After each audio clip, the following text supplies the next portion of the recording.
Hi friends, வாங்க crispy Sabudana Vada எப்படி பண்றதுன்னு பார்க்கலாம்.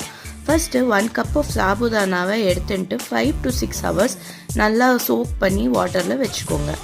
அப்புறமா அந்த வாட்டரை எடுத்துட்டு அதுல crushed green chilli and coriander leaves, ajwain, roasted peanuts, grated potatoes 3 numbers, boil பண்ணி வச்ச பொட்டேட்டோவை கிரேட் பண்ணி இந்த மாதிரி ஆட் பண்ணிக்கோங்க.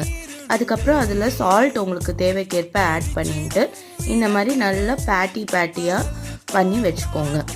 இப்போது நல்லா கொதிக்கிற எண்ணெயில் இந்த சாபுதானா வடாவை அப்படியே போட்டு நல்லா கோல்டன் ப்ரௌனுக்கு ஃப்ரை பண்ணி எடுத்து வச்சுக்கோங்க. சூப்பர் கிறிஸ்பியாக செம்ம டேஸ்டியாக இருக்கும். ரெகுலர் வடை சாப்பிட்றவங்களுக்கு இது ஒரு நல்ல alternative and even on festive days you can try this. Thanks for watching the video. Like, share, subscribe. Bye bye. Happy Sunday.